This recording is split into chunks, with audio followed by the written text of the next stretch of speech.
Ayan po, naka-ready na itong mga dadaanan dito ni White na mga suka, alak at alimango. Maraming salamat po sa mga umorder.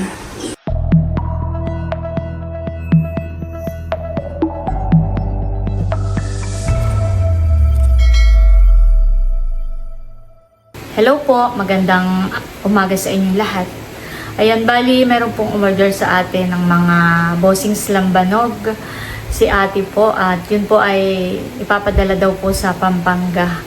Ay medyo mahigpit po talaga dito sa mga padalahan sa LBC at saka po sa JNT. Ay sina White po at saka si Janet, kilala na po sila doon sa JNT, kaya nakakapagpadala na po sila doon. Ay yun, makikisuyo po ako kay White na kung pwede ay padala na rin lang po niya ako. Kaya lang po ay naubusan daw po siya ng mga pambalot dun sa mga bote dahil yun po ay kailangang balutin ng maayos para hindi po siya mabasag.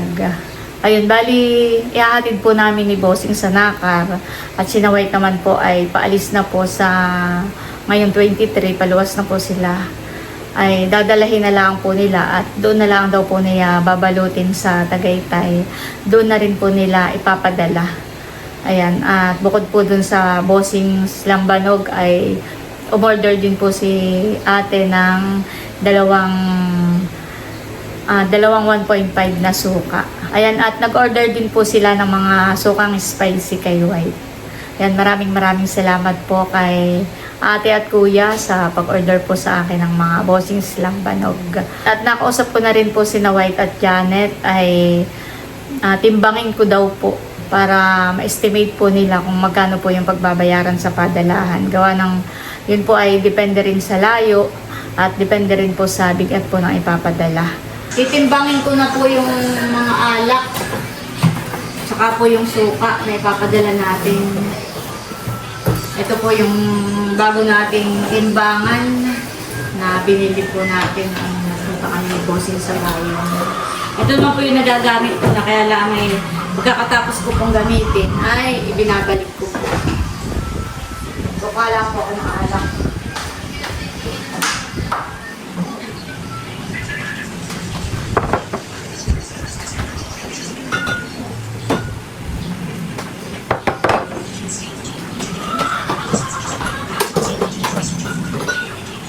Nasaan yung kahapon nadala natin? Lalabas ko na. Ay, so tayo. Ito po palang suka ay 1.57. Kapag dalawa, ayan po, 3.170. Ang bigat po na ang dalawang 1.5 na suka. Ito naman pong bossing lambanog ang ating titimbangin. Siya naman ay mabigat din pala ito. Nasa 1 kilo rin po pala. So, 1.180. Ay kapag lahat, mabigat yung bote. Saka yung laman. Yan. Ilalagay na po natin lahat at ito namang timbangan natin ay ang capacity nito ay 30 kilos. Yan. Itong 8 bote ay 9.520. Ayan po. 9.530 ang 8 bote. Ayan po, at ilalagay na po natin dito sa box para madala na rin po natin sa Nakar at ang maibigay na natin kay White. At siya po ang magpapadala po nito sa Pampanga.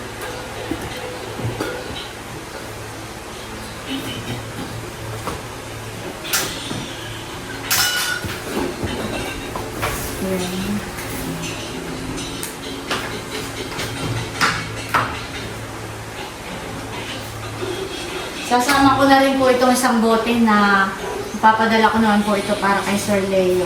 Ako po ay nagpapa-order po ulit kay Janet ng mga baseyo po ng bote. Siyempre, in-order lang din po namin sa Shopee. Yan po, naka-ready na. Ito po ay bago ni White ipadala. Itong mga alak ay ito po yung binabalot pa po ni White sa sa ganitong kulay black. Binabalot po niyang isa-isa. Kinakapalan po ng pagkakabalot para hindi po mabasag. Tapos ay nilalagay din po niya sa box. Si White po ang magpapadala nito. Pagpunta po nila ng Tagaytay, ito na lang po niya ipapadala. Dito po sa amin ay sobrang higpit po pagdating sa LBC, sa JNT. Talagang hindi po sila tumatanggap. Kaya ako po nakikisuyo lang kay White. At sila po doon magpapadala sa Tagaytay. Sila po paluwas na nga. Tapos naka-ready na. Pati yung suka natin. Sina White na lang po pala ang kukuha dito pag sila po ay napapunta po ng Dinahican para bumili ng isda. Ay dadaanan na lang po nila dito. Ayan po, bali may umorder po sa atin ng alimango. At yun po ay sina White din ang magdadala pag luwas po ni na White. Ay pinapaluto na po sa akin at ilalagay ko lang po muna sa freezer. Ayan po, bali ito ay 1.2 kilos. Ayan. 968 po ang kabayaran.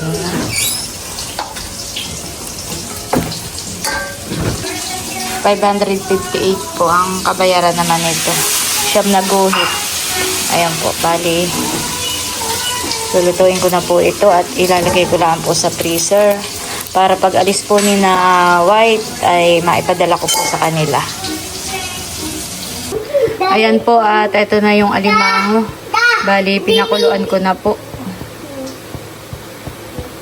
The next day. Ayan po, nakahuli ulit si Bossing ng alimango. Ito po ay lulutuin ko na rin po. Ayan po at bali, ito na nga yung mga alimango. Ayan. Ito po ay pinrosen ko dahil ibabiyahe nga po ito. At ayan po, papadalhan ko rin po ng isang 1.5 na suka. Ayan po, naka-ready na itong mga dadaanan dito ni White na mga suka, alak at alimango. Maraming salamat po sa mga umorder. Ayan po, at nandito sina Janet, sina Mador. Sila po ay paluwas na ng Tagaytay. Ay dumaan muna dito. Nakabili kayo ng isda sa Dinahican? Oo. Ay nakakuha na kayo ng ano? No. Ng suka. Hindi po. Ayan, yan ang ipapadala ko. Ito kay Tita Net. Tapos ito ay babawas mo lang ng isa si Sir Leo. I-chat mo na lang sa akin. Oo. Yung mga extract. Sige, chat-chat ko na lang sa iyo kung kani-kanino yung mga alak. Pero ito kay Tita Net.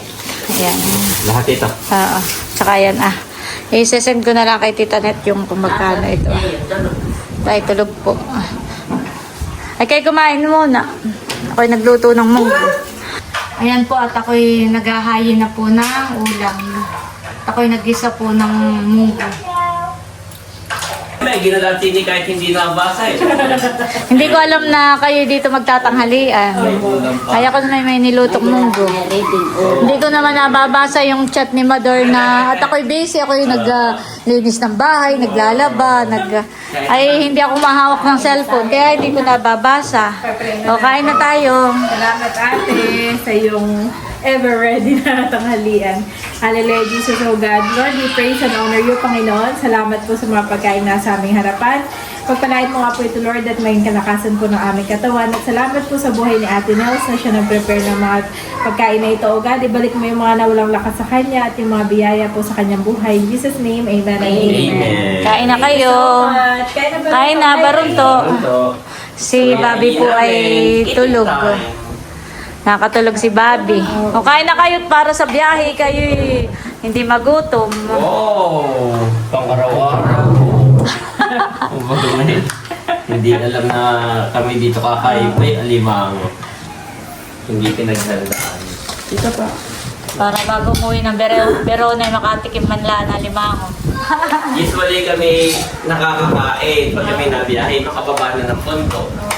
Okay, mag-aalas 12 na yan. Aba, alas 12 ng mahigit. Oo, yun. Di ba May ganun? gugutom eh. Oo. Ay, di mamaya, ang kainin ibang hapunan na ninyo. Ay, ngayon ay natagal lang kami sa Dinahican.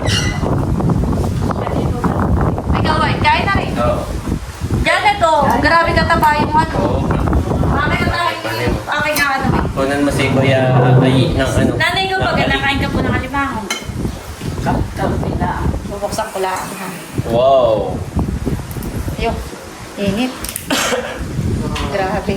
Oh. Taba. Tabo. O, tigisa kayo ni tita. Wow. Ikaw, mother. Mag-get kami lang. Nakain ka po. Ay, kay nanay, ano lang, munggo. Naisa pa nga dito, hindi ko na nailaho. At parang magkaamoy. Kain po tayo. Ah, sayang nga eh. Sayang pa man din at malaki. Bakit magkakaamoy? Siguro yung namatay. Oh, ay oo, ganyan nga. Ganyan, pag namatay ang alimango ay nagkakaamoy po. Di ba Hindi ko na isinabi. dating noon ay may mga na-order sa amin ay paghilaw. Ano may pamandin? Ay delikado, kaya si Atinas pag may na-order ay kanya nung pinapapulang ganito Oo. at ipi-freezer. Oo, yung process. At pag hilaw po, tapos ganito kainit ibabiyahe ay mabilis, Mabilis na. ang laman po ng alimango ay mabilis mabilis bumaho yung laman nila. Napaka-fragile. Kaya kapag kami na-order sa akin ng hilaw, sinisigurado ko na makakarating sa kanila ng buhay pa. Dahil kapag patay na, ay nabaho na siya. Baho na kaagad. Mabilis bumaho. Hindi kagaya ng isda. Yung karne. Ay, pagkakon sa palengke. Saka ang okay karne na. yan, yung... Ang alimango ay iba. Kaya na, eh.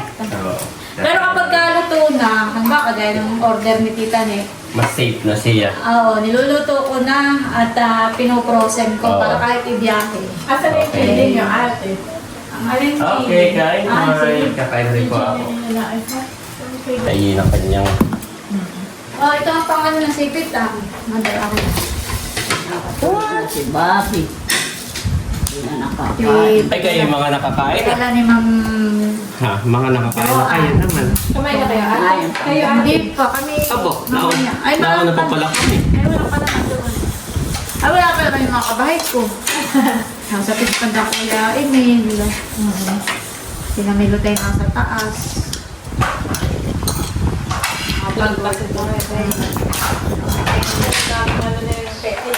Dami aligit. Subang ka sa iyo. Ay, kain na. Ay, halika dito. Visit pag-aaper. Kuya, ikaw nito. You have Wala na yun. crab. So, yun kasi nakakain ng tuman. Ito na lang. Ano ito? Ano nga Ano? siya? Nakakain lang. Ah, may tuyo nga pala. Ay, akin na kawit ang lagayan. Lalagyan ko dito ng mga ano.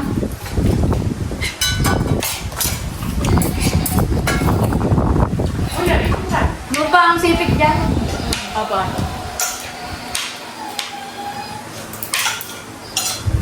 Nakakalis ang mundo.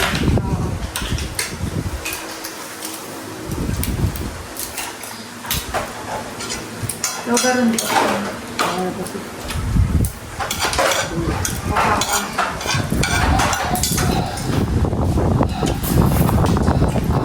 Kahit sa loob nila ng sasakyan, itong alimango. Nakakabaga kayo ng isda. Oo. May yelo. Oo.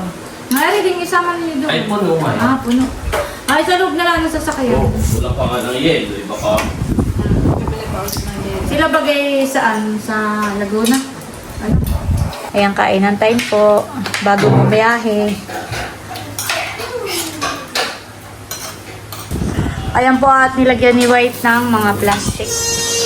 Para hindi tumagas. At tinahakot na po niya doon sa sasakyan. iwan na ito yung baka magpagulong-gulong. Oo. Okay. Ay natagas. Ito yung sa loob na laang Doon sa ilalim ng mga paanan. Ayan po at sila ipabiyahe na rin. Yung pong alimango ay nilagay na muna diyan sa box. Kuya, let's go. Ingat kayo. Si Mother pala yung nagpunta na doon. Tulog pa rin si Bobby.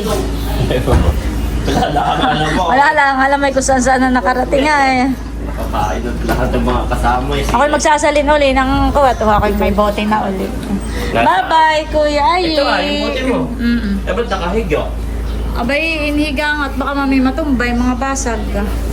Eh, 3 box. Sige kami paano na. Oo, ingat kayo. Si nanay po na doon na sa sasakyan.